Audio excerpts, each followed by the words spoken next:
নমস্কার নমস্কার, আমি গায়ত্রী। আমি আবার চলে এসেছি আপনাদের সামনে আরেকটা নতুন রেসিপি নিয়ে।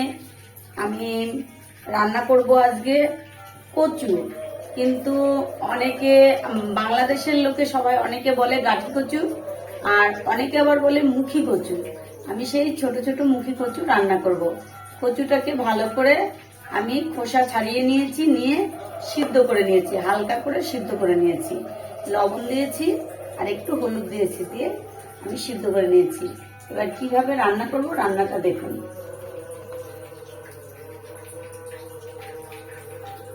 গ্যাস ধরিয়ে দিয়েছি, এবার কড়াইতে তেল দেবো।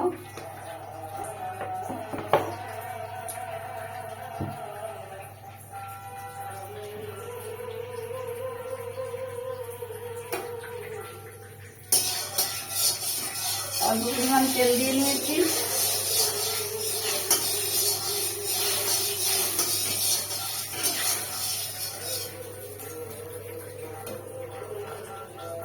সামান্য একটু কচুটাকে ভেজে নেবো, সামান্য।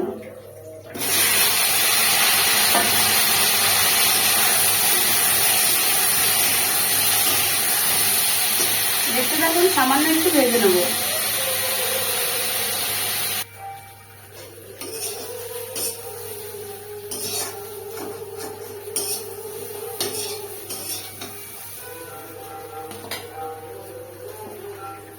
কচুটা প্রায় ভাজা হয়ে গেছে, আপনারা দেখতে থাকুন।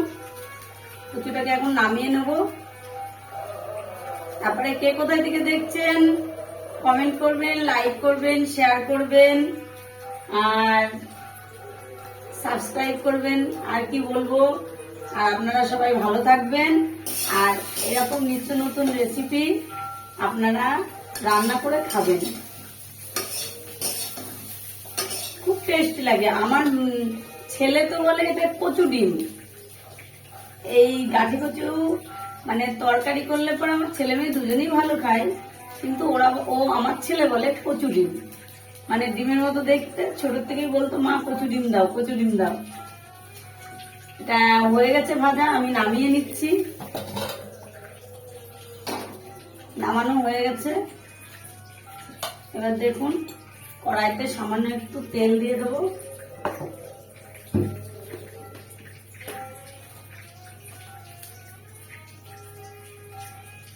একটা তেজপাতা, একটা শুকনো লঙ্কা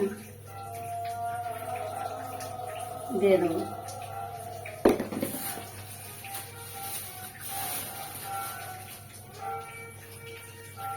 আর একটু জিরা।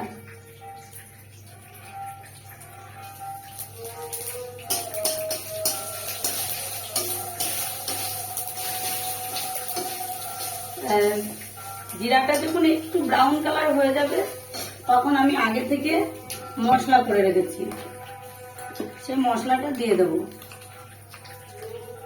জিরা বাটা, আদা বাটা, আর হচ্ছে লঙ্কা বাটা, আর একটু ধনে বাটা।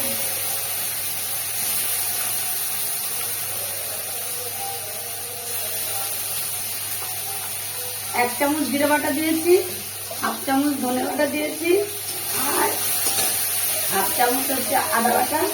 আর লঙ্কাটা আপনাদের পরিমাণ মতো, আমরা লঙ্কাটা কম খাই, তার জন্য আমি 4টে লঙ্কা দিয়েছি। কারণ গাঠি কচুতে আবার কচুতে একটু লঙ্কা না দিলেও মানে হয়তো মুখ চুলকাতে পারে, কি মানে একটু ঝাল না হলে ভালো লাগে না, সেই জন্য আমি 4টে লঙ্কা দিয়েছি। এবার আপনাদের পরিমাণ মতো আপনারা লঙ্কাটা দেবেন।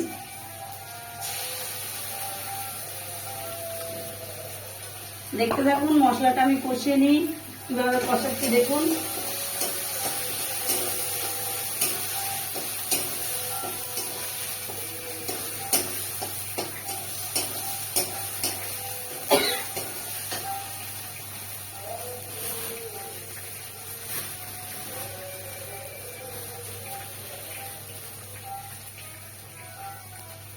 আর আরেকটা জিনিস আমি দেবো, এই যে অল্প করে মুগ ডাল দেবো। এই মুগ ডালটা ভিতরে, এই মশলার ভিতরে দিয়ে দেবো, দিয়ে এই যে মশলার ভিতরে আমি কষিয়ে নেবো।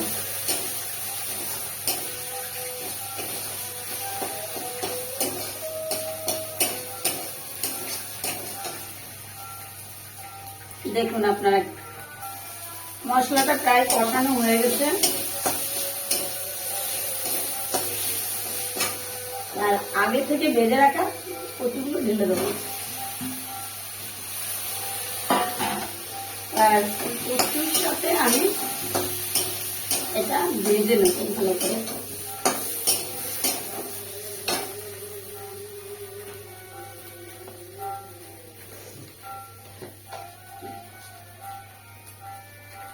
পরিমাণ মতন হলুদ দেবো,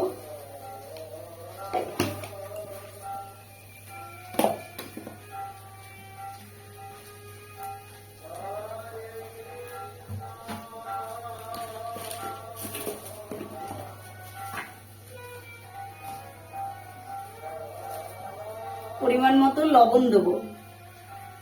আর সিদ্ধর সময় একটু লবণ দিয়েছি, সেখানে একটু লবণটা আমি কম দিয়েছি এখন, কারণ সিদ্ধর সময় যদি দেওয়া হয় লবণটা একটু পরে কম দিতে হয়।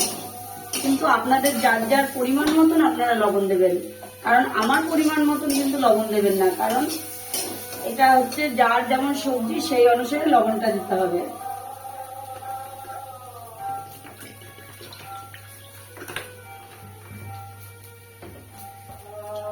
সামান্য একটু জল দিয়ে এটাকে কষাতে শুরু করবো।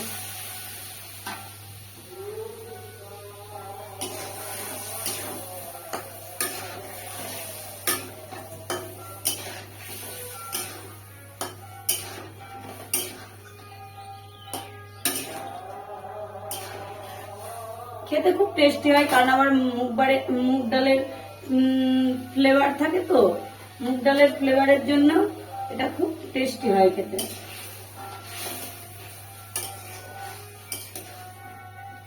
আর একটা কথা, হয়তো আমি নতুন চ্যানেলে, এবার অনেক কিছু ভুল ত্রুটি হতে পারে, আপনারা ভুল ত্রুটি হলে ক্ষমা করবেন নিজের মনে করে, আর আপনারা পাশে থাকবেন, তাহলে পরে হয়তো আমার ভুল ত্রুটিগুলো সংশোধন হয়ে যাবে।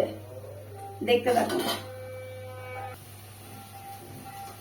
এটা প্রায় কষানো হয়ে গেছে।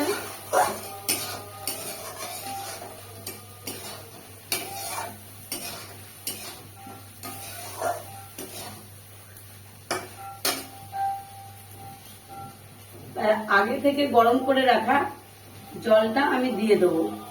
একটু গরম জল দিলে যে কোনো তরকারিতে স্বাদ হয়, আমি গরম জলটা দিয়ে দেবো।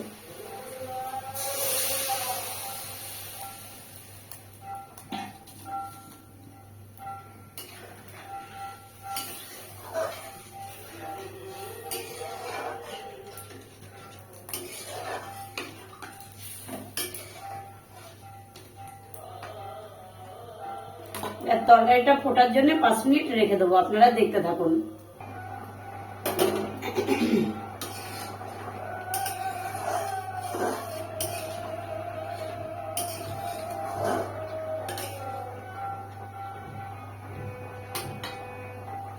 রান্নাটা প্রায় আমার হয়ে গেছে।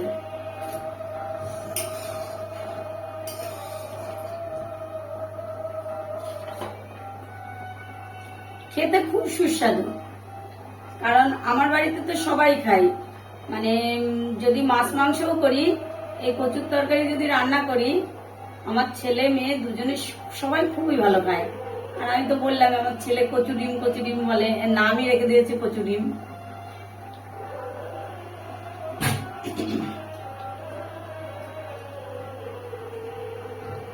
হয়ে গেছে, এবার গ্যাসটা করে দেবো, অফ করে দেবো। এবার দেখুন কি সুন্দর রান্নাটা হয়েছে, দেখতে থাকুন।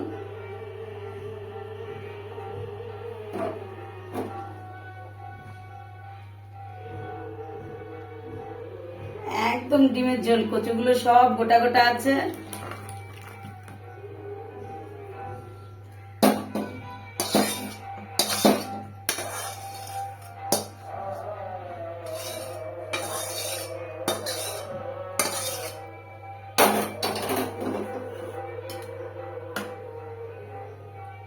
দেখছেন, একদম পুরো ডিমের ঝোল। এই জন্যই তো আমার ছেলে এর নাম দিয়েছে কচু ডিম। তাহলে কে কোথায় থেকে দেখছেন সেটা বলবেন, আর এইভাবে রান্না করে খেয়ে দেখবেন, আমার ছেলের ভাষায় কচুরি। তাহলে আমার তরফ থেকে কি রইল, বড়দের প্রণাম আর ছোটদের বুক ভরা ভালোবাসা। তাহলে আপনারা দেখতে থাকুন ভিডিওটা আর এইভাবে রান্না করে খেয়ে দেখুন। টাটা, আসি আজকের মতো, বাই বাই, টাটা, ভালো থাকবেন।